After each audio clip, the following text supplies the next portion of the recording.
Alors, aujourd'hui, je vais parler du film un peu parce que récemment, j'avais entendu parler de ce film, mais j'avoue, comme j'ai une peur des j'ai la trouille des profondeurs. Personnellement, j'ai la trouille des profondeurs, j'ai la trouille des fonds marins, de la mer principalement, des océans et principalement aussi des bateaux. Pourquoi je dis ça? C'est parce que je vais parler, du nouveau film d'horreur fantasy qui est sorti, Le Dernier Voyage du Déméter. Donc on va parler du film Le Dernier Voyage du Déméter et j'avoue que je l'ai regardé. Déjà, première chose que je n'ai pas compris dans le film, un moment, première chose que je n'ai pas compris dans le film, un moment, il y a un cadavre qui est accroché à un mât. Le Déméter, c'est un ancien bateau. Donc le Déméter, c'est un ancien bateau, donc il est en bois. C'est ce genre de bateau qui ressemblait au bateau de Christophe Colomb, celui qui a découvert l'Amérique. Et donc, le Déméter est un bateau en bois. Pourquoi je dis ça? Pourquoi je précise ça? Parce qu'en fait, à un moment, il y a un cadavre qui est accroché au mât du bateau et il vient de se faire. Enfin, c'est pas encore un cadavre, il n'est pas encore mort, mais il n'est pas totalement mort, c'est juste qu'il délire un peu, donc il est un peu. Voilà. Il délire un peu, donc il dit quelques petites choses, mais il est sur le point de mourir. Et cette personne, donc cette personne, parce que c'est pas un cadavre c'est une personne qui est morte, cette personne qui délire, qui est proche de la mort, hein, elle est en train de délirer et sur le bateau, elle commence à se mettre à brûler parce qu'elle s'est fait mordre par Dracula. Parce que je le rappelle, la légende du Déméter à la base c'est une légende, c'est un mythe urbain. La légende du Déméter, à la base, c'est un mythe urbain d'une histoire d'un bateau qui devait transporter une cargaison étrange de boîtes jusqu'en Angleterre.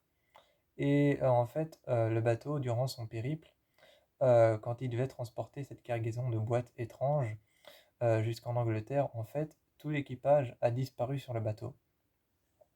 Tout l'équipage a disparu sur le bateau, tout l'équipage est mort. Et certaines personnes disent que le Déméter a soit disparu, soit coulé, soit il est encore en train de naviguer sur l'océan, mais ce n'est plus qu'un bateau abandonné, donc ce qu'on appelle des bateaux fantômes.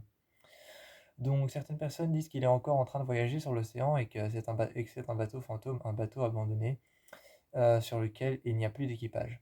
Mais l'histoire du Déméter, c'est que ce bateau devait faire un aller simple vers l'Angleterre pour pouvoir déposer une cargaison étrange. Et tout l'équipage a disparu mystérieusement et le bateau, lui, est resté. Donc ça c'est la version du mythe. Le film en soi est plutôt pas mal, mais j'ai déjà quelques petites choses à dire. Euh, pourquoi? Pourquoi vous gardez les cadavres? Pourquoi vous gardez les cadavres dans le bateau? Parce que ça, j'ai pas compris. Ça, j'ai pas compris Je sais qu'on est censé faire un film d'horreur avec Dracula, je sais qu'on est censé faire un film d'horreur. Mais tant qu'à faire un film d'horreur, autant faire débarquer Dracula et s'amuser un peu avec lui, genre montrer clairement les scènes où il tue les personnes, ou alors encore mettre une femme, je sais pas, sous l'emprise de Dracula et faire quelque chose un peu sensuel. On peut faire quelque chose, on peut jouer avec Dracula comme ça, avec une relation comme La Belle et la Bête, et faire quelque chose d'un peu sensuel, mettant une femme sous son emprise. On peut faire ça, mais j'ai pas compris pourquoi ils gardaient les cadavres. Parce que il y a un moment dans le film où ils comprennent que les cadavres qui ont été mordus, les personnes qui ont été mordues, se transforment en Dracula. Donc se transforment en un vampire. Donc les personnes qui ont été mordues se transforment en un vampire et chaque fois qu'il y a une personne qui est mordue, elle est gardée par ce médecin qui s'appelle, je sais plus comment, je crois que c'est Clemens. Il s'appelle Clément, mais on l'appelle Clemens. Et donc le docteur Clemens, eh bien, chaque fois, il garde la personne qui s'est fait mordre. Et donc, à chaque fois, on va voir la personne dans le fond du bateau commencer à se transformer en, en un suppôt de Dracula, en fait. Et ça, je comprends pas. Je comprends pas pourquoi. Je comprends pas pourquoi vous gardez les cadavres de personnes qui se transforment en un suppôt de Dracula pour, finalement vous vous torturez vous-même, hein, vous torturez vous-même. Et ça, j'ai pas compris. Il y a aussi une autre chose que j'avais remarqué, c'est quand ce cadavre, quand cette personne a finalement brûlé attaché au mât, parce que c'est la légende de Dracula, donc ils sont en pleine mer, c'est la légende de Dracula, ils l'ont attaché au mât. Et à un moment, il y a le soleil qui arrive et il n'arrête pas de répéter ça brûle, ça brûle, ça brûle. Et donc finalement, les gens ne comprennent pas, pensent que c'est un délire, et finalement, il se met à brûler, vraiment à brûler. Et je me suis dit, peut-être que j'ai pas été le seul à me le dire, mais principalement, hein, je pars de, hypothétiquement, je parle du principe général. Quand une personne se met à brûler sur quelque chose, sur une surface qui est en bois, la surface en bois ne devrait pas elle aussi brûler. Donc, j'ai pas arrêté de me demander durant cette scène, quand le cadavre a brûlé, le bateau, il ne devrait pas lui aussi en fait tout entièrement brûler. Et, et en fait, c'était pas le cas. Alors je me suis dit, mais en fait, le cadavre qui a brûlé, la personne qui s'est immolée elle-même, enfin, elle s'est pas immolée, elle s'est pas brûlée, mais elle a commencé à brûler, à fondre quelque part. Quelque part, elle a commencé à fondre, à brûler, et je me suis dit, mais en fait, si la personne brûle attachée à un mât en bois, sur une surface en bois, sur un bateau en bois, est-ce que le bateau lui-même tout entier ne devrait pas brûler? Mais je me suis dit, quelque part en fait, c'est vrai que c'est un bateau et qu'il y a beaucoup d'eau à la surface. C'est un bateau, ils sont en pleine tempête et autant il peut y avoir de l'eau sur le pont, donc autant ça peut étouffer les flammes. Donc c'est vrai que ça tient debout. Mais sinon, le film est plutôt bien foutu. Il y a quelques belles scènes. Euh, il y a quelques belles scènes et je trouve que le film te prend pas mal par surprise. Le film, il te prend pas mal par surprise, comme par exemple à la fin du film, il y a Anna qui se retrouve avec Clemens sur parce que le moyen qu'ils ont trouvé pour tuer Dracula, c'est en fait de l'enfermer dans la coque du bateau, de refermer toutes les trappes au-dessus et de laisser couler le navire et d'y mettre le feu. Et donc Dracula a finalement coulé avec le navire et a brûlé avec les flammes. Et à un moment, il y a cette scène où Clemens et Anna sont accrochés à un mât qui est tombé dans l'eau. Et ils sont accrochés et ils sont tous les deux un peu dans une phase psychotique de délire. Ils sont tous les deux un peu dans une phase psychotique de délire où ils disent on est sauvé, on est sauvé. Et t'as Anna qui regarde Clemens et qui dit tu m'as sauvé, je te remercierai jamais assez. T'as Clemens qui dit non, c'est toi qui m'as sauvé, merci. Et au moment où Anna se retourne, tu vois que ses deux yeux, tu vois que les pigments dans ses yeux, les pigments qui donnent la couleur de l'œil, ont disparu. Et donc les pigments de la couleur de ses yeux ont disparu. Et donc ses yeux sont gris, ses yeux sont voilés. Et tu vois Clemens qui regarde Anna. Et t'as Anna qui dit qu'elle va bientôt mourir. Et Clemens, comme il est médecin, eh bien, il veut la sauver. Mais t'as Anna qui dit que ça ne va faire que retarder l'évidence, donc la mort, le fait qu'elle va mourir. Et t'as Clemens qui essaye de finalement la sauver, mais il se retourne vers la caméra et là, le film nous prend par surprise et nous montre qu'en fait, Anna et Clemens sont contaminés et ont tous les deux les yeux voilés. Et il y a cette scène que j'ai trouvée juste... C'était une scène que j'ai trouvée juste impeccable et magnifique. T'as t'as Clemens qui s'est... ça n'a pas été filmé, ça a été vraiment baqué sur le côté, ça a été baqué sur le côté, ça n'a pas été filmé. Et t'as Clemens en fait qui est parti sur une autre partie flottante du bateau, un autre mât certainement, un autre mât du bateau ou alors une autre partie du bateau flottante. Il est parti dessus et Anna en fait elle s'était abandonnée de son plein gré. De son plein gré, Anna s'était abandonnée et était partie accrochée elle était partie accrochée accrochée au mât sur lequel elle était et tu la vois sur une planche, sur une grande planche en bois, tu la vois accroupie à genoux et qui fait comme ça vers le soleil et qui regarde. Et donc elle tend les bras, elle lève le buste, elle regarde le soleil et tu vois qu'elle respire. Je sais plus trop ce qu'elle dit, mais elle dit quelque chose à voix basse. Et t'as la caméra qui recule vraiment très vite. T'as la caméra qui est très proche et qui recule vraiment très vite et qui prend un plan large de la mer. Et tu vois Anna arriver sur cette surface plate. Et de l'autre côté, il y a le soleil qui arrive lui aussi. Et tu vois Anna qui commence à brûler sur cette surface plate. Sur cette surface plate, sur cette surface en bois, je vais y arriver. Sur cette surface en bois, il y a Anna qui commence à brûler et qui commence à crier. Et c'est très... En même temps, c'est très perturbant parce qu'elle est entourée d'eau. Et l'eau, quelque part, ça étouffe le feu. L'eau, quelque part, ça étouffe le feu, ça noie le feu, en fait, ça l'éteint.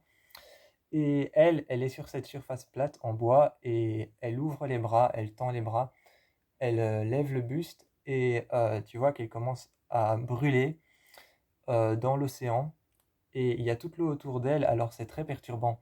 Mais en même temps, la scène passe tellement lentement et avec ce grand plan large de la mer, avec ce grand plan large de la mer et la scène qui passe tellement lentement avec Anna qui brûle en plein milieu de l'océan sur cette surface plate, sur cette partie du bateau, eh bien, c'est, j'ai envie de dire, c'est grandiose.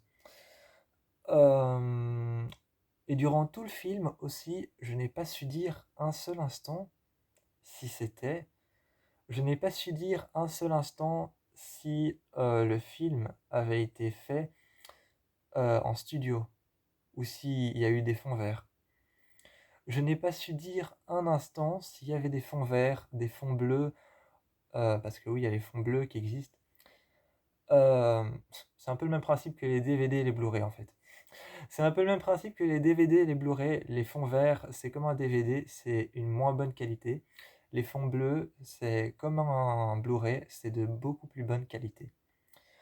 Donc je n'ai pas su dire s'il y avait de fond vert, je n'ai pas su dire s'il y avait de fond bleu, je n'ai pas su dire s'il y avait de montage ou alors d'effets spéciaux.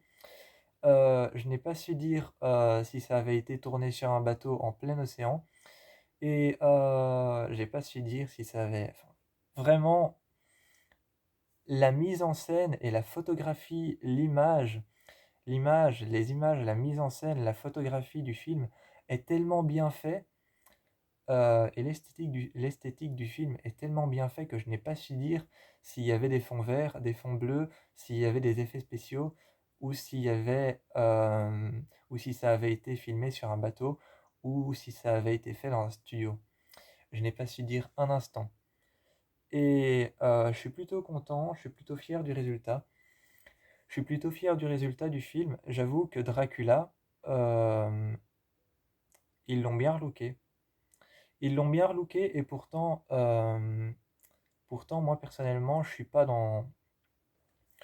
je suis plus dans les films d'horreur fantastiques ou fantasy. J'aime bien les films d'horreur fantasy, ça j'aime bien. J'aime bien les films d'horreur de démons, principalement. Principalement, j'aime bien les films de démons, comme Conjuring. Et j'aime bien les films d'horreur d'esprit, comme, je vais en citer un vite fait. J'aime bien les films d'horreur d'esprit, comme par exemple Crimson Peak. J'aime bien les films d'horreur de paranormal, comme par exemple Paranormal Activity. Mais les films de fantasy ou alors les films fantaisistes, les films de fantasy horreur, j'ai souvent un peu moins facile à accrocher. Mais là, la manière dont était relooké et dont a été fait Dracula, ça ressemblait un peu à une sorte de bestiole rachétique, comme ça, très maigre, très, très osseuse.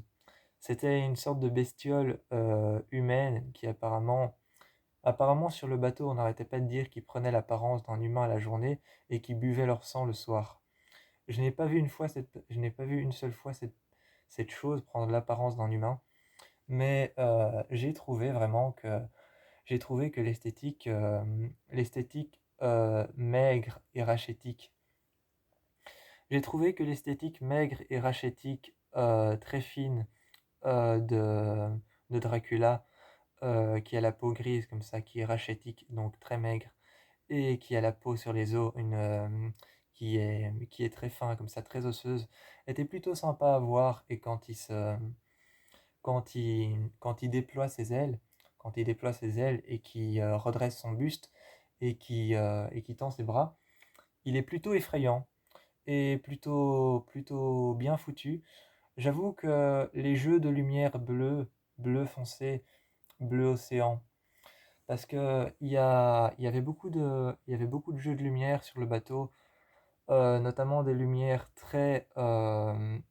les jeux de lumière étaient particulièrement bien utilisés dans le film. Des lumières particulièrement, quand on est dans le bateau, c'est des lumières plutôt sombres, plutôt noires, plutôt brunes foncées, plutôt brun ou brun terre. Ou alors des lumières plutôt chaudes, comme par exemple l'orange, le rouge foncé, ou alors le jaune très clair, le jaune moins clair, le jaune un peu plus foncé. Des lumières comme ça quand on est à l'intérieur du bateau. Quand on est à l'extérieur, c'est plutôt des jeux de lumière bleu fantôme, bleu corbeau, ou alors encore bleu marine, ou alors encore bleu foncé ou bleu très clair quand il fait jour, bleu très clair, ou alors bleu très foncé la nuit. Mais ça, c'est plus quand on est au-dessus. Et il y a aussi un jeu de lumière, ça c'est un jeu de lumière qui était très absent. C'est un jeu de lumière qui était très absent, mais il était plutôt là de temps en temps quand on était au-dessus du bateau. Un jeu de lumière un peu vert très foncé, comme ça, vert obscur qui vire un peu vers le noir. Ça, c'était un jeu de lumière qui avait souvent quand on était, par exemple, en pleine bataille.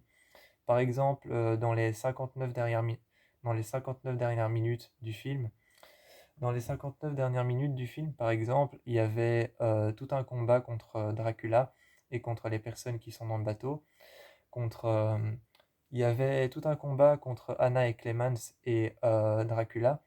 Et là, c'était vraiment un nuancé de jeu de couleurs entre le bleu foncé, le bleu marine, le bleu océan, le bleu corbeau, le bleu très foncé qui vire vers le noir, et le bleu clair mais un peu plus foncé quand même, avec aussi des jeux de nuances qui tournent aussi plus vers la couleur verte, vers un vert très foncé, très obscur, qui peut parfois même virer vers le noir. Et j'ai trouvé que les jeux de couleurs et l'esthétique du film étaient vraiment pas mal. Donc, euh, mon avis en est que je... Mon avis en est que le dernier voyage du Déméter, ou The Last Voyage of Demeter, euh, donc The Last Voyage of Demeter, ou le dernier voyage du Déméter, je le conseille à tout le monde parce que les jeux de lumière sont plutôt pas mal. Le jeu des acteurs est plutôt pas mal, même si je ne connaissais pas vraiment d'acteurs. Je connaissais la VF d'Anna, donc la voix française. Je connaissais la voix française d'Anna que j'avais vue dans déjà pas mal de films d'horreur. Les acteurs, je les connaissais pas particulièrement, mais c'est plutôt des bons acteurs. Et le film est particulièrement bon, particulièrement beau. Les couleurs, les lumières, l'esthétique, Dracula en lui-même est plutôt bien exploité. L'histoire fait 2 heures tout pile, enfin fait presque 2 heures tout pile, elle fait 1h59. Et le film est plutôt pas mal, donc moi je vous fais plein de bisous et je vous encourage à aller voir Le Dernier Voyage du Déméter.